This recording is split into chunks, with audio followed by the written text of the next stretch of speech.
Good morning, everyone. Today is 27th April, Monday, and the time now is 10:30 a.m. And in this video, I have come out with a new topic. It belongs to audit sampling. This is the topic which is included in Unit 3 of Auditing and Assurance paper, become fourth semester. So today, in the last video, we discussed what is sample, what is audit sample, what is sampling, all these things. Today, I'll be discussing the different types of sampling with a little brief description of each. Types of sampling can be divided broadly into two groups. Number one, probability sampling, and number two, non-probability sampling. Probability sampling methods and non-probability sampling methods. Probability sampling means that every member of the population has an equal chance of being selected. If you want to produce results that are representative of the whole population, you need to use probability sampling technique. Now, probability sampling methods are of four types. Number one, simple random sampling. Simple random sampling. Number two, systematic sampling. Systematic sampling.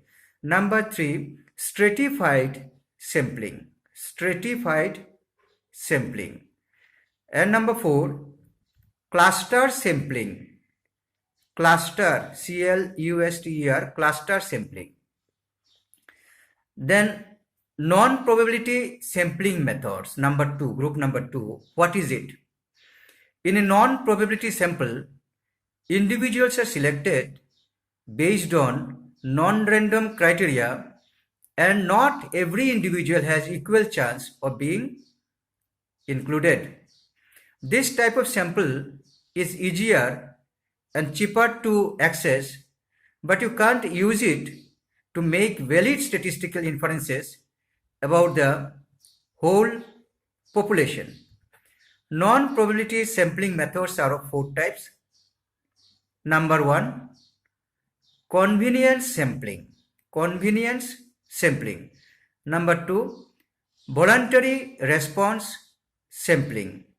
Voluntary response sampling. And number three, purposive sampling. Purposive sampling. And number four, snowball sampling. S-N-O-W-B-A-L-L ball, snowball sampling. Now let us see. Total we are getting here 8 types of sampling, 4 in two groups. Let us go by a very brief description, because you should get all these things in books. Probability sampling, method number one, simple random sampling. In a simple random sample, every member of the population has an equal chance of being selected. Your sampling frame should include the whole population. To conduct these types of sampling, you can use tools like random numbers generators or other techniques that are based entirely on chance. I am giving you one example. Suppose in a company there are 1000 employees and you want to select 100 out of them. You can do one thing. You give token numbers, small paper number serially from 1 to 1000 to each of the employees. Given everybody has got one number serially 1 to 1000. Then from 1 to 1000 at random you select unbiasedly, neutrally, you just select 100 numbers. Now these 100 numbers you call on lottery basis. You have selected 100 numbers. Now you call them. You can give two papers, small papers writing 1, 2, 3, 4. One you have given to the employees and one you have kept in a box. And now pick up 100 numbers, and the numbers which have come, you call them. So those people will be coming, 100 people will be coming, totally neutral, unbiased, and you can then study those 100 people. This is simple random sampling, totally unbiased, and everyone had a chance to be selected. But you have selected 100 without any partiality, without any biasness. Next, probability sampling method number 2, systematic sampling. Systematic sampling is similar to simple random sampling, but it is usually slightly easier to conduct. How?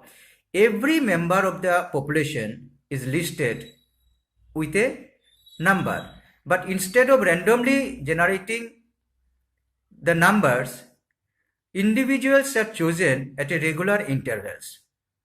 Suppose I am giving you one example.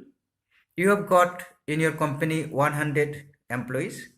You want to choose 10 employees. Okay. Now you have given that lottery numbers, small piece of paper. You give from 100. You give the roll numbers, like numbers 1 to 100. You have given numbers to everybody in a non-biased way, unbiased way, and everybody is get number. And now you pick up certain numbers. You select certain numbers. How? Suppose number 5 from first 10, number 5, then 15, then 25, then 35, that will go up to 95. And those numbers will be collected, and those people will be collected. So this is systematic sampling. I have given an example of 5, 15, 25 like that. Suppose you take 7, 17, then 27, 37, like that also you can take 10 numbers in a systematic way, and that way you can collect the sample, and that sample you collect will be systematic sampling. So under probability sampling method, third is stratified sampling. Stratified, strata, S-T-R-A-T, strata means stage, stage by stage. This sampling method is appropriate when population has mixed characteristics. Different types of characteristics are there. You want to ensure that every characteristic is proportionately represented in the sample. Then you make group, strata. From every group you collect numbers according to random sampling. You divide the population into subgroups. Subgroups means strata, S-T-R-A-T, strata, based on relevant characteristics. It may be gender-wise, then age-wise, then income bracket-wise, then religion-wise, then language-wise. That way you make group people. So different groups are different strata. And from every group, you then collect, according to again random sampling, you collect a number of population from each strata. So this is, and total sample will be coming from each strata. You find the samples and you total is the total sample. So this is stratified sampling. Then probability sampling method number 4, cluster sampling.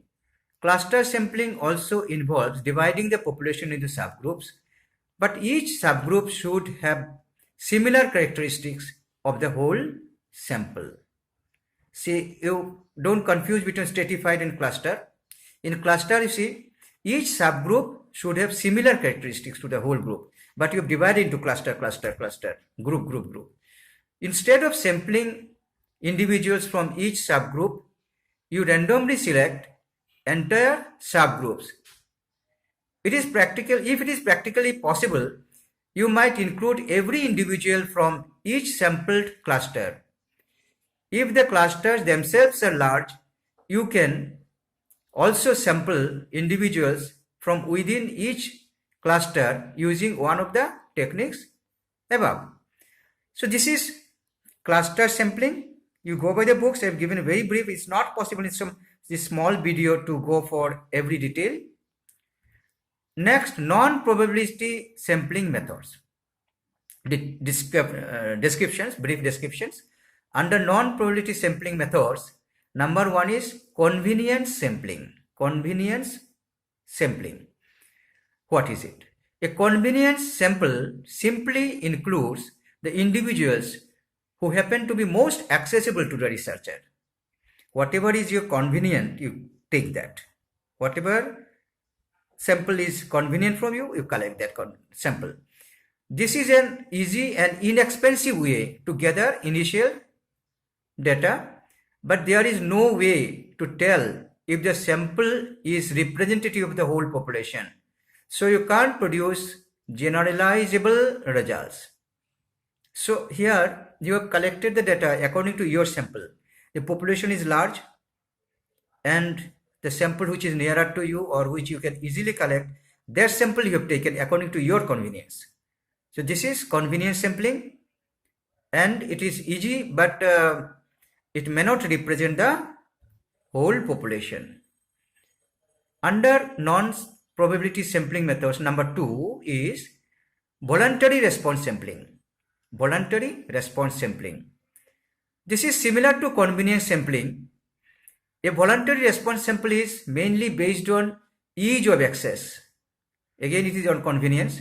Instead of a researcher choosing participants and directly contacting them, people volunteer themselves. People volunteer themselves by responding to a public online survey.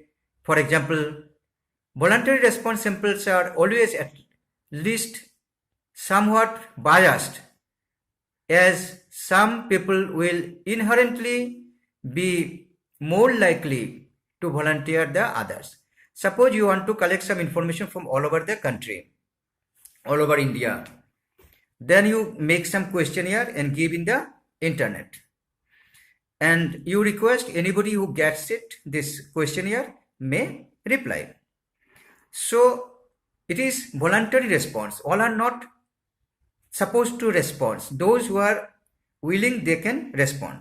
So that you collect the data. Voluntary response sampling. This is also convenient, but the whole population is not covered. Only those people who are willing to respond, they will respond. Suppose you want to collect information from Guwahati Commerce College only from the students, then you give a notice that this data should be filled up, those who are willing. So out of 3,000 to 4,000 students, suppose 100 have filled up those data and rest have not filled up. So you take those 100 information from 100 database and then make a comment about the whole college. This is voluntary response sampling. And then purposive sampling under probability, non-probability sampling method number 3, purposive sampling. This type of sampling involves the researcher using their judgment to select a sample that is most useful to the purposes of the research. Purposive sampling.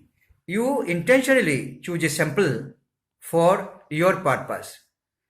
It is often used in qualitative research, where a researcher wants to gain detailed knowledge about a specific phenomenon rather than make statistical inferences. An effective purposive sample must have clear criteria and rationale of the inclusion. So out of the total population, you are not giving chance to everyone to be selected. You are selecting some sample according to your choice, your purpose, which will serve your research. That is purposive sampling. And the last under non-probability sampling method is snowball sampling. S-N-O-W, snow, B-A-L-L, ball, snowball sampling. What is it? If the population is hard to access, snowball sampling can be used to recruit participants via their participants. So participants via participants. The number of people you have access to snowball as you get in contact with more people. So this, I can give you an example. In my WhatsApp group, all the groups together, it is now 480 plus 40, I think it is I think it is 500 plus students are there in my all the 4 groups. 500 students are there in auditing 4th semester, isn't it? 500 something, I think 520 or something like that. These students are there. Now, I could not collect these students. I could not inform the students, everyone, directly, personally. You know, I requested Swaraj Borua, your secretary, Swaraj, make a group, or I am making a group, and you shall put in the names. So Swaraj, myself, we 2-3, we made a group. Then Swaraj contacted others. Then others contacted others. Then others contacted others. And ultimately, you know, my sample today is 500 something plus in 4 groups. This is an example of snowball sampling. Okay, this is snowball sampling. Because I didn't know each and everybody's contact, but I've collected, I made a list. Pick up in one, and then one will pick up another one, and two will pick up another 5, and that way. This is example of snowball sampling. So dear students, very briefly I have discussed here different types of samplings. You can get more in book. You study from books also. It's very small video, and there are some limitations. I have given you some overview, some details of the various types of sampling which is used in statistics. And after you learn these things, then you come to auditing. You shall find that these are used in auditing also. So thank you very much. All the best. Stay safe. Study well. Thank you.